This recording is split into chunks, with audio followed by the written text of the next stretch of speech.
जय हिंद दोस्तों, बहुत बहुत स्वागत है हमारे YouTube चैनल पर। 31/3/2024 को फाइनेंशियल ईयर 23-24 असेसमेंट ईयर 24-25 खत्म हो गया था। ITR यानी कि इनकम टैक्स रिटर्न, अगर आपकी इनकम ओल्ड में 2.5 लाख से ज़्यादा है और न्यू में 3 लाख से ज़्यादा है तो ITR भरनी आपके लिए मैंडेटरी हो जाती है।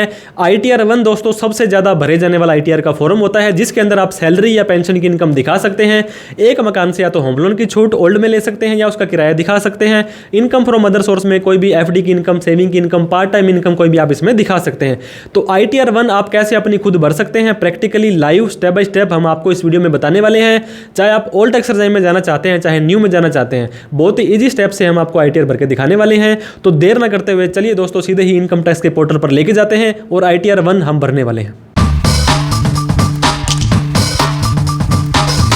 जय हिंद दोस्तों, बहुत बहुत स्वागत है हमारे YouTube चैनल पर। आप भी अपनी ITR 1 भरना चाहते हैं 31 जुलाई से पहले तो बिल्कुल सही वीडियो पर आप आए हैं। incometax.gov.in पर आ जाना है। आपको पता होगा चाहे आपकी इनकम कितनी भी हो, 31 जुलाई तक किसी भी तरह की लेट फीस आपको नहीं लगती है। लॉगिन और रजिस्टर दो ही यहाँ पे ऑप्शन दिखाई देंगे। दोस्तों ITR 1 के अंदर सैलरी या पेंशन की income, income from house property या अदर सोर्स की इनकम आप दिखा सकते हैं। लॉगिन के ऊपर हमने क्लिक कर दिया है। अब दोस्तों यहाँ पे यूजर ID आपसे पूछा जाएगा। ये पैन नंबर भी हो सकता है और आपका नंबर भी हो सकता है। यूजर ID डाल के आपको कंटिन्यू पर क्लिक करना है। यूजर ID पर क्लिक करने के बाद में इस बॉक्स पे आपको क्लिक कर देना है। अब आपको यहाँ पे अपना पासवर्ड डाला जाएगा। ये पासवर्ड दोस्तों आपको याद होना बहुत जरूरी है। याद नहीं है तो आप फॉरगेट पासवर्ड कर सकते हैं। हमने कंटिन्यू पर क्लिक कर दिया है। इस तरह का पोर्टल आपका दोस्तों दिखाई देगा। ITR भरने से पहले दो इंपॉर्टेंट काम आपको कर लेने हैं। सबसे पहले AIS और TIS को चेक करना है। AIS पर क्लिक कर दिया है, प्रोसीड पर क्लिक कर दिया है, फिर से आपको AIS पर जाना है, TIS पर चले जाना है।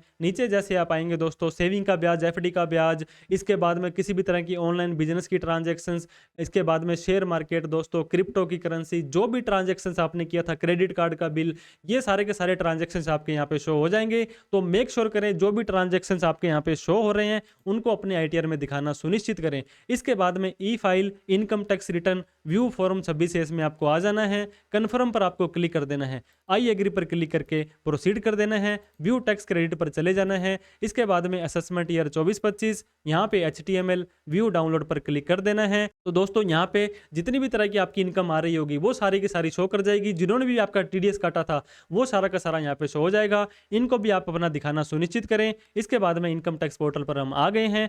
फाइल नाउ पर आपको क्लिक कर देना है। असेसमेंट ईयर 24-25 ऑनलाइन कंटिन्यू, इसके बाद में स्टार्ट न्यू फाइलिंग पर आपको क्लिक कर देना है। Individual continue. ITR का फॉर्म हम 1 भर के दिखाने वाले हैं। ना तो इसमें शेयर मार्केट की इनकम आएगी, ना ही इसमें बिजनेस की इनकम आएगी। दोस्तों सैलरी, पार्ट टाइम इनकम या वन हाउस प्रॉपर्टी की इनकम दिखा सकते हैं। Proceed with ITR 1।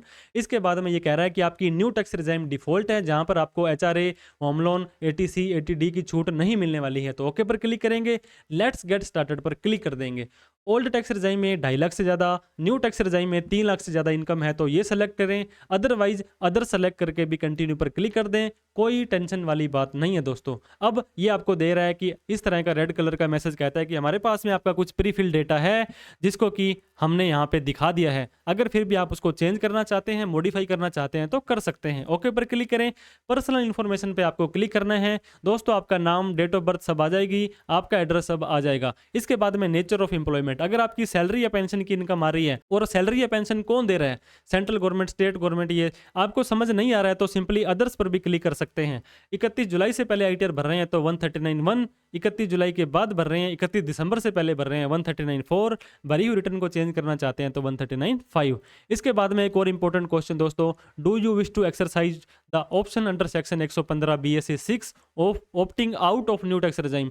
क्या न्यू टैक्स रिजाइम को ऑप्ट आउट करना चाहते हैं? बाय डिफॉल्ट ये यस होता है दोस्तों, मतलब आपका जो न्यू टैक्स रिजाइम है वो डिफॉल्ट है। अगर आप इसी में रहना चाहते हैं तो आपको नो करना है। अगर आप ओल्ड टैक्स रिजाइम में जाना चाहते हैं तो आपको यस कर देना है। इसके अलावा कोई भी अलग से फार्म नहीं भरना है, सिर्फ यस और नो करना है। तो हमने यहाँ पे नो कर दिया है। हम न्यू टैक्स रिजाइम में 7 लाख रुपए तक की इनकम आपको भर के दिखाने वाले हैं। जितने भी बैंक अकाउंट हैं सारे के सारे आपको ऐड कर लेने हैं। इसके बाद में कन्फर्म पर क्लिक कर देना है। तो दोस्तों पर्सनल इंफॉर्मेशन हमारा हो गया है कन्फर्म। अब हमें ग्रॉस टोटल इनकम पर आ जाना है। यहाँ पर आने के बाद में आपको स्किप द क्वेश्चन करके यस कर देना है। अब आपके सामने खुल जाएगा income from salary, income from house property, income from other source.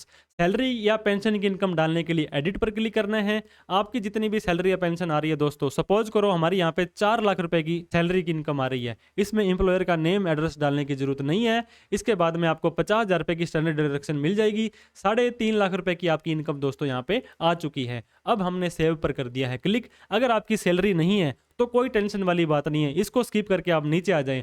Home loan, अगर आपने होम लोन ले रखा है और ओल्ड टैक्स रेजाइम में जाते हैं, वहां पे 115 BSC को यस करना पड़ेगा, तब आप इसकी छूट ले सकते हैं। अब ऐड ब्रेकअप पर अगर आपको किराया आ रहा है किसी मकान या दुकान का, ये देखिए दोस्तों, सेल्फ ऑक्यूपाइड में अगर हम खुद रह रहे हैं तो होम लोन की छूट आप यहाँ पे ले सकते हैं। लेकिन होम लोन की छूट के लिए आपको ये देखिए यहाँ पे नहीं दिखा रहा है, क्योंकि हमने न्यू सेलेक्ट किया है। लेट आउट का मतलब हमने इसको किराए पर दिया है। किराए पर दिया है तो कितना किराया आ रहा है, मान लीजिए 1 लाख रुपए हमारा होम लोन का किराया, होम जो मकान या दुकान का किराया आ रहा है, 30% छूट मिल जाती है, 70,000 रुपये हमारी इनकम में जुड़ गया है। इसके अलावा सैलरी की इनकम हमने डाल दी है, हमने इनकम फ्रॉम हाउस प्रॉपर्टी डाल दी है। अब इनकम फ्रॉम अदर सोर्स, ये काफ़ी इंपॉर्टेंट पार्ट है हमारा। ऐड अनदर पर हम क्लिक करेंगे तो नीचे आपका सेविंग का ब्याज आ गया। कितने रुपए का सेविंग का ब्याज है दोस्तों, FD का ब्याज वहाँ पे कुछ और आ रहा था ऑनलाइन, सपोज करो हमारा 80,000 रुपये FD का ब्याज आया है और यहाँ पे 6,000 रुपये सेविंग का ब्याज आया है। ऑटोमेटिकली जो डेटा आ रहा है अगर सही नहीं है तो आप इसे मैन्युअली चेंज कर सकते हैं। इसके बाद में इनकम टैक्स रिफंड का ब्याज आया था। कोई और इनकम है एनी अदर के अंदर जाकर के यस करते हैं। कोई भी पार्ट टाइम फ्रीलांसिंग, आपकी सैलरी की इनकम, हाउस प्रॉपर्टी की इनकम नहीं है और अदर सोर्स के अंदर अब आप डालना चाहते हैं तो यहाँ पे आपको अपनी अमाउंट डाल देनी है। तो दोस्तों फॉर एग्जांपल 1,50,000 रुपये मेरी पार्ट टाइम की इनकम आई थी। वैसे कि ये 15 लाख हो गया, लेकिन 1,50,000 रुपये मैंने इनकम फ्रॉम ट्यूशन से कमाया था। मैंने बच्चों को ट्यूशन पढ़ाया था और 1.5 लाख रुपए कमाई करी थी। कोई डिविडेंड आया तो यस करके अमाउंट डाल देंगे। अब हमने कंटिन्यू पर क्लिक कर दिया है तो सैलरी का सारा पार्ट, हाउस प्रॉपर्टी का, अदर सोर्स का सारा पार्ट हमारा कन्फर्म हो गया है। 6,56,000 रुपये हमारी इनकम आ गई है। मैं आपको 6,96,000 करके दिखा दूं। अगर इसमें 40,000 रुपये हम और ऐड कर देते हैं, मतलब यहाँ पे हम 1,90,000 रुपये कर देते हैं, तो मैं आपको ये और दिखाना चाह रहा था कि 7 लाख रुपए तक हमें कोई भी टैक्स नहीं देना है। तो हमारी जो नीचे टोटल हम आएंगे तो 6,96,000 रुपये हमारी इनकम आ चुकी है। कन्फर्म पर हमने क्लिक कर दिया है तो सैलरी, टोटल इनकम हमारा कन्फर्म हो गया है। टोटल डिडक्शन के अंदर यहाँ पे आपको दोस्तों स्किप द क्वेश्चन करके यस कर देना है। न्यू टैक्स रिजाइम में 80CCD2 के अलावा कोई भी छूट आपको नहीं मिलती है। 80D, 80G, 80TTA की छूट लेनी है तो आपको ओल्ड टैक्स रिजाइम में जाना पड़ेगा, जहाँ पे 115 BSE 6 को आपको यस करना पड़ेगा। डिडक्शन में हम कर देंगे दोस्तों कन्फर्म, तो ये भी हमारी हो गई है कन्फर्म। नीचे आने के बाद में टैक्स पेड पे हमें आ जाना है। किसी ने भी हमारा कोई TDS काटा था, सैलरी पर TDS कटा था, तो यहाँ पे फर्स्ट पार्ट में आ जाएगा। शो डिटेल पे क्लिक करके अगर नहीं आ रहा है तो ऐड कर देंगे। सैलरी के अलावा यहाँ पे आ सकेगा, शो डिटेल पर क्लिक करेंगे। अब यहाँ पे दोस्तों अलग अलग इनकम आपकी आ रही है, तो जहाँ पर भी कोई आपकी सैलरी की इनकम अलग आ रही है, चेंज आ रही है, तो आप उसको अपडेट कर सकते हैं। इसको सेलेक्ट करेंगे, एडिट पर क्लिक करेंगे तो अमाउंट को या किसी भी चेंज को चेंज कर सकते हैं। कोई टेंशन वाली बात नहीं है। सैलरी के अलावा किसी ने TDS काटा था तो यहाँ आ जाएगा, किसी ने आपका TCS कलेक्ट किया तो यहाँ आ जाएगा। सेल्फ असेसमेंट टैक्स अगर आपने खुद ने चल करके भरा था तो यहाँ आ जाएगा। अब हमने कर दिया है कन्फर्म। इसके बाद में टोटल टैक्स लाइबिलिटी में हमें आ जाना है। कितना टैक्स हमारा बनता है दोस्तों, 3 लाख रुपए तक ही माफ होता है। बाकी की इनकम पर हमारा 24,613 रुपए का टैक्स बनेगा। लेकिन 87 ये कहता है 25,000 रुपए तक का टैक्स आपका माफ हो जाएगा। तो हमारा टैक्स पेबल बन गया 0। हमने कर दिया है कन्फर्म। कन्फर्म करने के बाद में ये कहता है you are done, click proceed. तो नीचे आने के बाद में प्रोसीड पर क्लिक कर देना है। अब हमें फिर से हमारी टैक्स लाइबिलिटी बता देगा।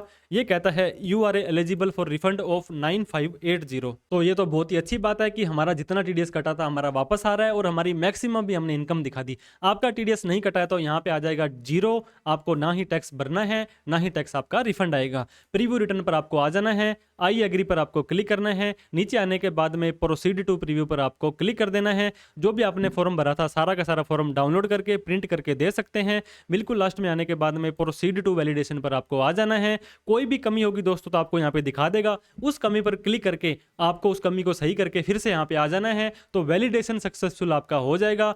प्रोसीड टू वेरिफिकेशन पर आ जाना है। कोई भी दोस्तों आईटीआर भरने से पहले या उसको बाद में आईटीआर को वेरीफाई करना होता है, ई वेरीफाई नाउ करेंगे, कंटिन्यू पर क्लिक करेंगे। इसके बाद में पहला ऑप्शन आधार ओटीपी वाले पे क्लिक करेंगे, कंटिन्यू पर क्लिक करेंगे, आई एग्री पर क्लिक करके जनरेट आधार ओटीपी कर देंगे। तो आपके आधार कार्ड में जो मोबाइल नंबर दिया गया है उस पर एक ओटीपी चला जाएगा, वो ओटीपी आपको यहाँ पे डाल देना है। ओटीपी डालने के बाद में आपको वैलिडेट पर क्लिक करना है। जैसे आप वैलिडेट पर क्लिक करेंगे आपसे पूछेगा are you sure to submit this return, तो आपको यस कर देना है। कॉन्ग्रेचुलेशंस, आपकी आईटीआर भरी जा चुकी है। एक्नॉलेजमेंट नंबर आपका वहाँ पे आ जाएगा। इसके साथ में दोस्तों आप इसको डाउनलोड करके भी देख सकते हैं, आपकी मेल पर भी आ जाएगा। तो इस तरह से आईटीआर 1 आप बड़े ही इजी स्टेप से भर सकते हैं। आईटीआर से रिलेटेड हमसे कोई हेल्प चाहिए हो दोस्तों तो आप हमें कॉल, मैसेज, व्हाट्सअप कर सकते हैं। वीडियो अच्छी लगी हो तो लाइक करें, अभी तक हमें सब्सक्राइब नहीं किया तो प्लीज सब्सक्राइब कर लें। Thank you so much for watching this video. जय हिंद, जय भारत।